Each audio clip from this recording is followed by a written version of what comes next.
नमस्कार, स्वागत है आपका। मेरा नाम है विपिन बेबाक। मेरे साथ मेरे सहयोगी शादाब रिजवी। धन्यवाद।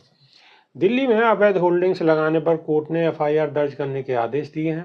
आम आदमी पार्टी ने बुधवार को दावा किया कि कोर्ट के आदेश में प्रधानमंत्री नरेंद्र मोदी, केंद्रीय गृह मंत्री अमित शाह, बीजेपी अध्यक्ष जेपी नड्डा, सांसद मनोज तिवारी, मंत्री प्रवेश वर्मा, पूर्व सांसद रमेश विधूड़ी और निकिता शर्मा समेत पूर्व मुख्यमंत्री अरविंद केजरीवाल का नाम शामिल है। संजय सिंह ने मुख्य प्रवक्ता प्रियंका कक्कड़ के साथ पार्टी मुख्यालय में प्रेस वार्ता की। उन्होंने मीडिया पर नाराजगी जताई। आप सांसद ने कहा कि मीडिया स्वतंत्र है।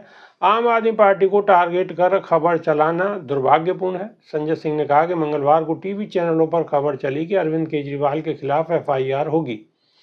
मीडिया ने पता नहीं किया कि शिकायतकर्ता कौन है। शिकायतकर्ता शिव कुमार है। उन्होंने शिकायत में गलत ढंग से होल्डिंग्स लगाने का मुद्दा उठाया। द्वारका थाने में एफआईआर दर्ज नहीं होने के बाद शिव कुमार ने अदालत से गुहार लगाई। निचली अदालत द्वारा पुलिस को शिव कुमार की शिकायत पर एफआईआर दर्ज करने का आदेश देती है। उन्होंने कहा कि मीडिया ने शिव कुमार के प्रार्थना पत्र को नहीं पढ़ा। आदेश करने के लिए न्यायाधीश का स्वागत होना चाहिए। न्यायाधीश ने बड़ी हिम्मत दिखाई। संजय सिंह ने बताया कि शिव कुमार ने प्रधानमंत्री नरेंद्र मोदी, केंद्रीय गृह मंत्री अमित शाह, राष्ट्रीय अध्यक्ष जेपी नड्डा, सांसद मनोज तिवारी, मंत्री प्रवेश वर्मा, पूर्व सांसद रमेश विधूड़ी, निकिता शर्मा, दिल्ली के पूर्व मुख्यमंत्री अरविंद केजरीवाल और आप के पूर्व विधायक गुलाब सिंह का नाम दिया है। आप सांसद ने मीडिया से सवाल किया कि प्रधानमंत्री जेपी नड्डा, अमित शाह का नाम नहीं दिखता है मीडिया को। इनका बगैर नाम पढ़े अरविंद केजरीवाल के नाम की अकेली खबर चलाई गई, जो सरासर गलत है। और इसी चीज को संजय सिंह ने प्रेस कॉन्फ्रेंस में उठाया है। शादाब रिजवी, एक तरफा खबर चलाना मीडिया द्वारा। देखिए, बिल्कुल संजय सिंह का जो कहना यहाँ पर गलत है कि मीडिया ने शिकायत पत्र नहीं पढ़ा। मैं इस बात को बिल्कुल सिरे से खारिज करता हूँ। ऐसा नहीं हो सकता कि मीडिया ने शिकायत पत्र नहीं पढ़ा हो। बिना पढ़े खबर नहीं बन सकती। बिना पढ़े इतनी बड़ी खबर की जो स्क्रिप्ट है वो नहीं लिखी जा सकती।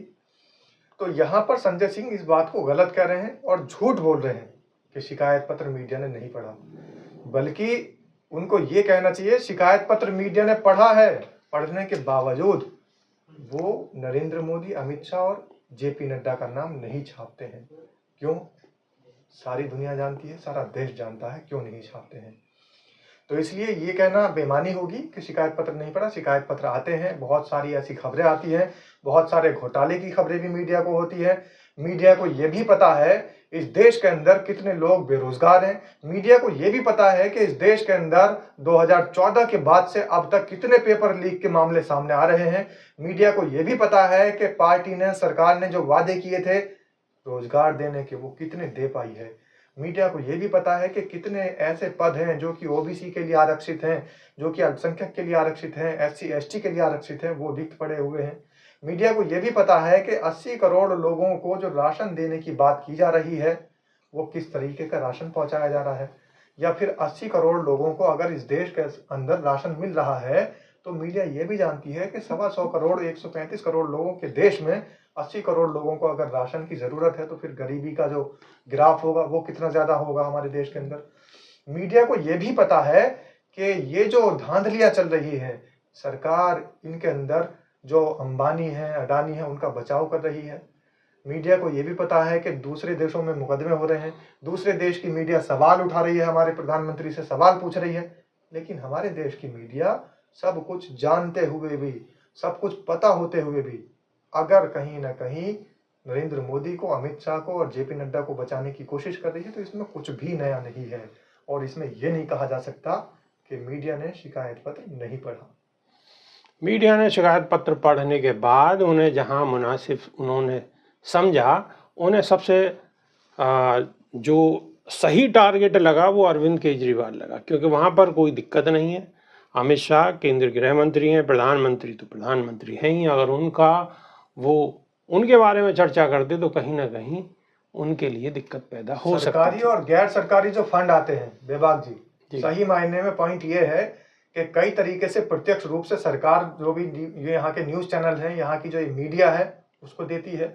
साथ ही अप्रत्यक्ष रूप से भी कहीं ना कहीं गैर सरकारी संस्थाएं भी ऐसी हैं, जैसा आपने देखा इलेक्टोरल बॉन्ड में सारा कुछ खुलासा हो चुका, बहुत सारी प्राइवेट कंपनियां ऐसी हैं जो सरकार के अधीन काम कर रही हैं बड़ा मुनाफा लेने के लिए, तो उन कंपनियों से भी इशारे में कहीं ना कहीं इनकी तरफ बोल दिया जाता है कि फंडिंग कर दी जाए।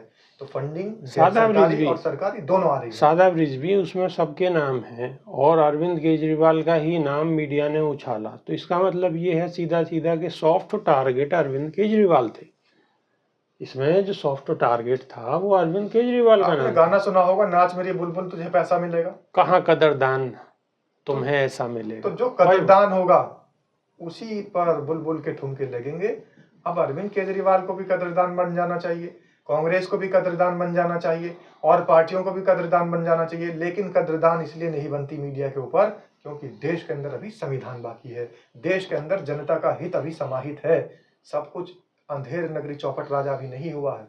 अगर कोई एक कदरदान बनता है और मीडिया को बुलबुल बनाकर अपने इशारों पर नचा रहा है तो दूसरे लोग देख रहे हैं कि हम कदरदान नहीं, इस बुलबुल को मजा चखा देंगे जब उनकी सरकार सत्ता में आएगी और इसके नाच जो आजकल टेढ़े चल रहे हैं वो सीधे कर देंगे। नाच वक्त आएगा सब कुछ सीधा हो जाएगा, चाहे ठुमके हो, चाहे नाच हो, चाहे और कुछ हो, तो इंतज़ार अभी करना पड़ेगा, लंबा अभी टाइम बाकी है। आपसे गुजारिश है कमेंट के माध्यम से अपनी राय अवश्य रखें। अभी के लिए सिर्फ इतना ही, नई वीडियो में फिर रूबरू होंगे। बहुत बहुत शुक्रिया, नमस्कार, धन्यवाद।